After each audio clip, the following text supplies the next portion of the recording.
Thank you for joining us on the channel today. It's time for another collection review. I want to show you a few watches that we have in the inventory right now.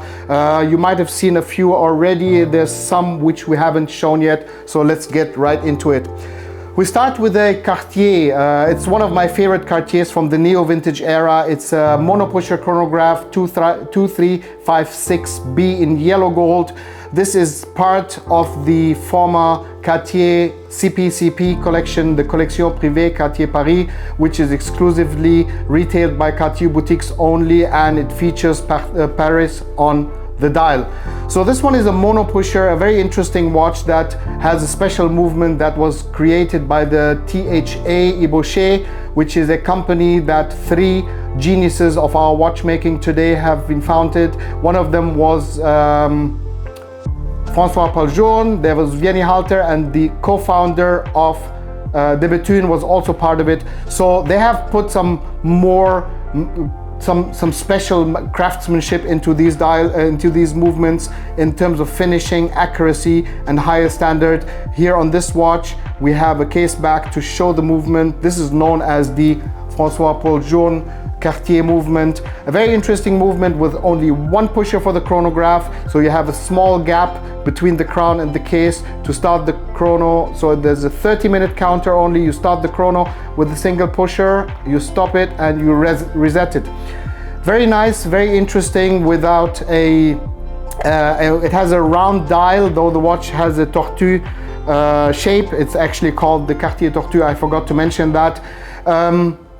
Has Roman numerals, two counters, very interesting, blued breguet hands, very interesting piece, and it wears beautifully on the wrist. It has measurements, case measurements of 35 to 43 millimeters. Having said 43 millimeters, that's including the lugs. So the watch actually has a very, very beautiful size. It gives us what we want to see today in Cartier. It gives us class, it gives us a beautiful size that distinguishes the watch from other brands.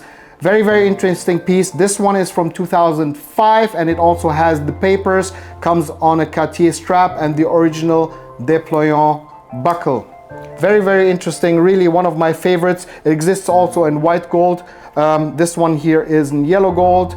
The hallmarks are clean, nice, and I forgot to mention they had a limited production. Not all pieces were limited editions, but limited production, so they are not that common. Let's get to a Rolex. We have here the Rolex reference 6512, very flat, and it does what the name says. It is very flat. So this was introduced as the thinnest, slimmest oyster case ever made, with only 8 millimeters, and it has a automatic movement. Very interesting piece. You'll see here when I turn it around, it still has the full case back sticker from the 50s. This is a 90s, 50s, mid 50s watch. Very interesting in yellow gold, and the watch has not been worn a lot. Has a very, very nice silver dial, and an interesting fact here is that the indexes, the baton index and the lume and the coronet, are recessed into the dial. We haven't seen that a lot from Rolex. We see it sometimes on bubble backs. Very few of these have it. It has a very interesting effect.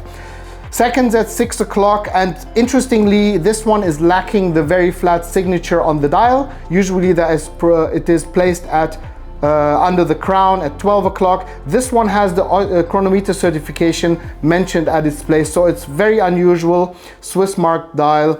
Here on an original calf strap by Rolex, and we have a Rolex pin buckle as well. Very interesting, also with the size of 34 millimeters and very slim, wears like a beautiful dress watch. I think it was also Rolex's foray at that time to get into the dress watch industry. Very interesting piece, and they only made, to my knowledge, yellow gold and pink gold cases. They don't come up very often, and especially not in this condition. Let's get to the first ladies' watch. We have here a Cartier Colisee. The Colisee was more like a jewelry-ish type of watch, often with decorations. I believe it has only been made in precious metals, yellow gold, I think pink gold, I'm not sure. This piece is in yellow gold and has very interesting slim lugs that are fitted with diamonds. I think in total there's like 20 diamonds, 10 on each side, and it has the super beautiful pearl bead bracelet, also with an invisible deployant clasp here. Very interesting. The size is also very good. It will fit most ladies. And now let's get to the dial. The dial is one which I personally haven't seen before. So it's like a mother of pearl dial compiled of different patches which have the feel of a wheel. Very interesting, minimalistic. It only has the Cartier signature at 7 o'clock. Very nice piece, and has a diamond on the crown as the stone that we like so much. Very interesting, jewelry-ish type watch, super cool. And in this configuration, I've looked a lot, I haven't found another one. We've got here probably the last vintage Submariner, the real vintage Submariner with the plexiglass. This is the 5513 from the mid 80s with the white gold surrounds on the dial. So let me get you a little bit into the technicalities, into the history. Rolex started off with gilt dials, that means glossy dials. Then we had matte dials with the looms being applied directly on the dial. And the last version has the tritium in small circles. I believe that was an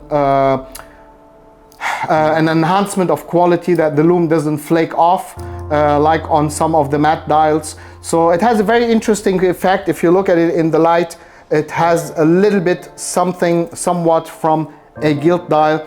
This example here is unpolished, like a super strong case.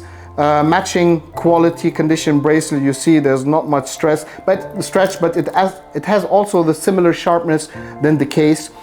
The dial is super glossy, very clean, with a very vivid patina on the loom plots and on the matching hands. We have a period correct insert with a pearl here that also matches the same color. Very strong case. Very nice watch. I think it's one of those watches that might get you into vintage Submariners, having the look and feel of the old vintage gilt dials. Oh, the bracelet is also pretty long. I believe it has a full-length bracelet, and it comes with the original warranty certificate. If you're getting into vintage Submariners, if you want to buy the first real vintage Submariner, this is a great example. This has been listed on the website.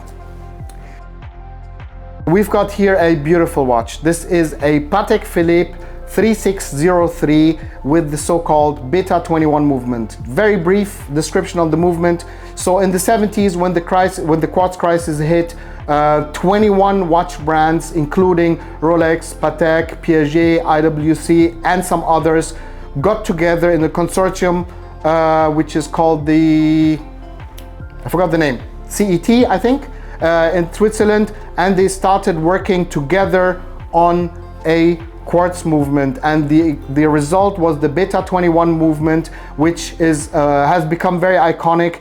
And when you think about it, the quartz crisis, it sounds like everything had to be cheaper and more economical. Yes, that was the idea initially, and that was like the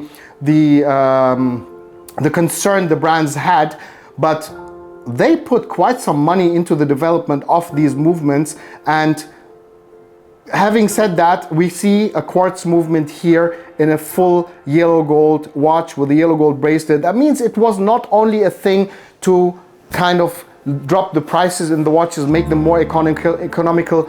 It was also R&D wise, it was a breakthrough into the quartz world with a high quality movement, the Beta21, which has, by the way, a sweeping seconds hand, so you can't really see if it's mechanical or quartz.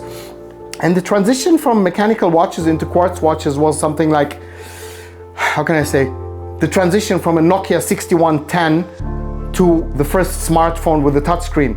Like, you can imagine, like, the R&D which went into this cost millions, and they reflect that in the prices of their watches at that time. So these watches were not meant for the very, how can I say, economical person wanting to spend less. These were actually made for the wealthy people who could go and buy a solid gold watch By the way, they were made in yellow gold, white gold, and some few examples by some brands have been made in stainless steel. But this watch was meant for the wealthy people. It was a very, very expensive watch at the time.